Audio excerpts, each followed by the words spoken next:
Like offensively, the last couple of games, only scoring 7 points, and just trying to find a way to get on the scoreboard more here moving forward. Yeah, it's obviously a struggle. We're working around some things, and we knew it was going to be a dogfight last game, and the players played hard, but it just didn't turn out our way.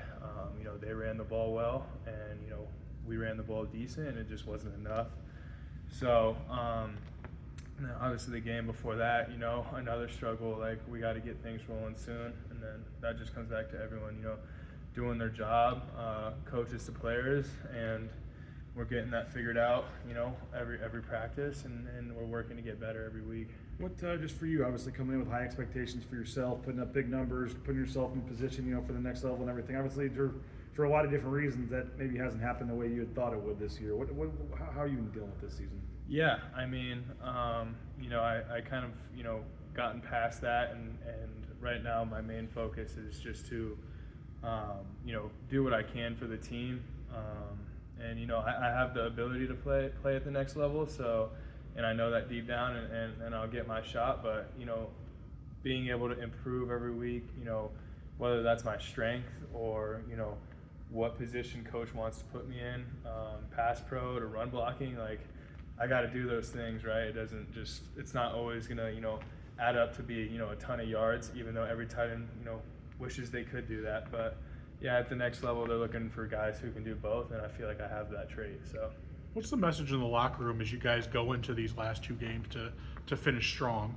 Yeah, Coach D talks about, finding joy, just being able to, put a smile on your face. Obviously, these moments are not easy. Like, Bronco Nation has high standards for us as a program, and it sucks when things go downhill because we play for the guys in that room, and we know all the work we put in. But just being able to go out there and find joy, have a smile on your face, that's what I do. That's what I did today. Just be able to be positive and joke around with the guys, because realistically we only got 3 games left, so it's kind of crazy how fast it's gone. I'm grateful for the guys on the team and the staff that has trusted in me, and that's my goal and my message to the younger guys. Like, I've been there as a younger guy. You're like, what's going on? Like, just go out there, put a smile on your face, and try to get better every week, and good things will come. When you look at heading into week 11 in 23, which was Coach Danielson's first game, yeah, the mathematics would have said less chance of making the conference championship than this year. Yeah. So how do you draw from that to help this year? Yeah, I guess we can't really bank on it, which is, that's just how things go. Like, if you're banking on, making it and it doesn't happen, then everything just, goes downhill. So just being able to improve, every single week is going to lead us, if we do get that opportunity to go out there and play good. So, yeah, I feel like the biggest thing in football is, improving. Like, you've never made it to the top. And, sometimes it feels like that. Last year, you get off this Fiesta Bowl year, and then stuff like this happens. So it's like, you got to keep improving every week. And I'm not saying, we didn't keep improving, like we just laid back, but things go the way they go in games, and sometimes that happens. I mean, we see great teams, what happened with Penn State? Like, they were in the Fiesta Bowl last year, and they went on to play in the college football playoff, and now look at them. So it's, you never reach the top, and you got to keep improving, every single week. Now you were 10 games in, 12 weeks in, and that's not even including fall camp. It's the time of year where you really start to feel football season, right? Like, yeah. Obviously, you probably felt the physical toll a little while ago, but now it's like the mental toll too. So, given all that, where do you find joy?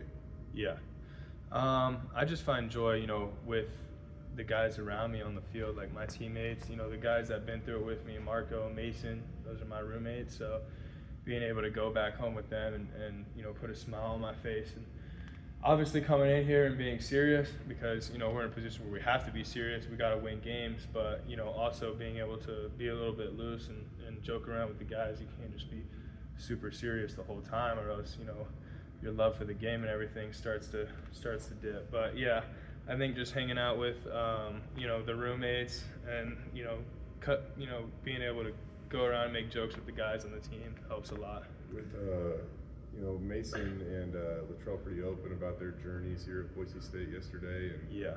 I'm just curious what your take is. You look back at the Matt Lauter that entered this thing and the one that's exiting it. What are the differences that you've seen in yourself and your self-growth?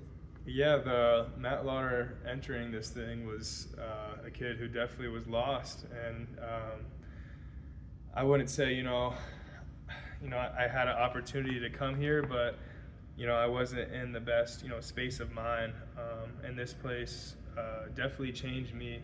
I wasn't the most disciplined kid, and this place taught me discipline, and it taught me how to create relationships. Obviously, become a better football player too, but that's the one thing I'm so grateful for when Coach D stepped into his role. That's kind of when I found myself.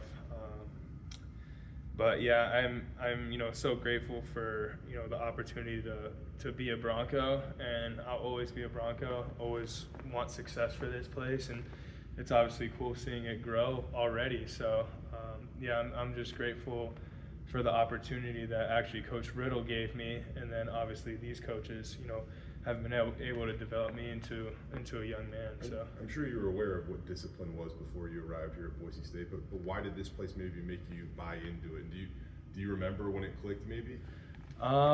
Yeah, I think in high school you kind of just you stroll in and you kind of just do your own thing, but here we have set expectations on being 15 minutes early to meetings, and it's crazy, like that translates to the real world too. Like I'm early to everything I go to pretty much at this point. Like if I'm late, I'm a little bit frustrated, and then as a sophomore it's hard to wake up in the morning or whatever. Like as a junior and senior, as you progress, like you start like waking up earlier, and like you start wanting to be here, which is cool.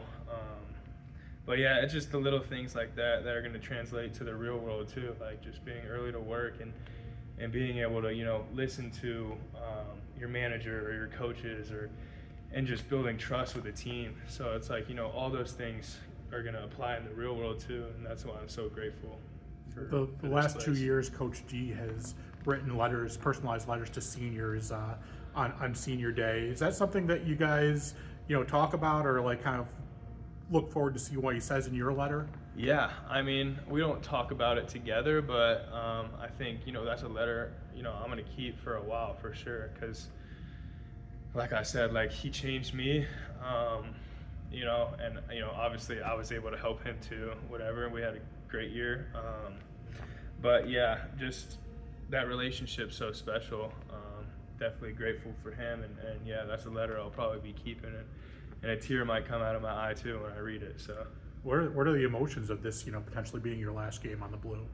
yeah, it actually hasn't really hit me yet. So I was able to talk in front of the guys today on the blue, and all I want from them is for them to play hard and respect the work that we put in, because one day they're going to be in our shoes too.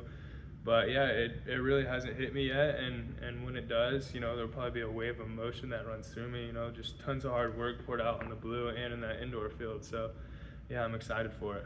Well, it might be hard to put into words. Just as a senior, getting ready for the next chapter, what do you hope to leave behind for this program? I just hope to leave behind, we say in the tight end room, like a legacy, you know what I mean? So it's like, we're known to have good tight ends here. I hope that, my name doesn't get, flushed out ever, and people are able to remember me as, one of the best tight ends to, play at Boise. But just a work ethic and grit throughout the time I've been here. Sometimes it seems guys will branch off and just, want to be a route running tight end or something like that. And that's just not who I was. Like, whether it's pass pro or run blocking, like I'm ready to get gritty, and that's what I want the younger guys to know for sure. You mentioned- heard the coaches mention, Yeah.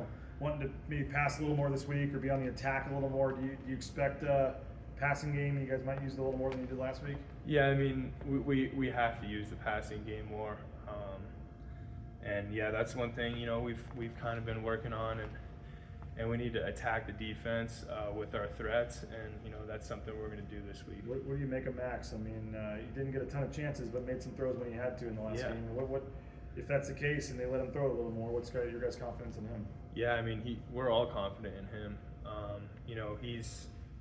He's a great pocket passer, and he's able to get the ball to his players. I know a lot of stress is put on him, but he's been confident and he's ready to go when his name's called.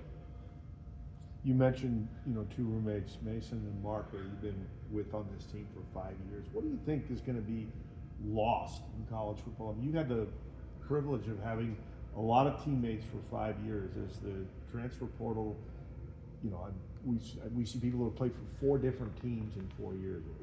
What's lost? Not having that experience that you guys have had. Yeah, that's kind of an interesting question, because I feel like most college programs are not trying to lose it. They're trying to get freshmen in here and create relationships and be able to work with a staff over time. And that's not the case nowadays with the whole transfer portal and things being adjusted. But it is cool that me and Mason and Marco we're one of those classes that we're able to stick around. I know we had a few guys leave or whatever, but I mean, nowadays, who knows what's going to happen, like with the freshman classes coming in, like if there's going to be, because we got 6 or 7 guys walking on senior night that we came in with, and that's something special to me, and that that's going to translate to the real world, like I was talking about again, just being able to be loyal towards your teammates and towards your coaches. But yeah, who knows what's going to happen with the new freshman classes coming in. I hope they get to experience what we did, because like those are relationships you'll have for life. Like it's not always about like the money or going to a different program because you get a better shot at the league. Like if you're good, they're gonna find you. So yeah, those are relationships that are gonna last a lifetime. Mason's this big 300-pound dude, tatted up. You saw him in a dark alley, you probably turn and walk the other way. And yesterday, when he told us about his journey here, he talked about how much he opened up. I'm not going to lie, it was a little bit of an unexpected answer. How have you seen Mason open up and just become more comfortable being himself maybe since he arrived at Boise State? Yeah, I mean, like you said, he's got all these tattoos now, which is funny you say that, because I remember him as a freshman, and he would always just hang out in his dorm room and kind of play games.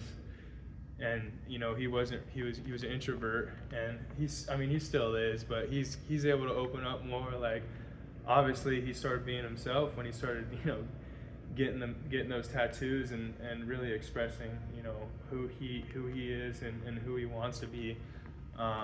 His tattoos are pretty sweet though, but yeah, he's grown a lot. Like I said, he used to just kind of hang out in his room all the time and have 1 or 2 friends.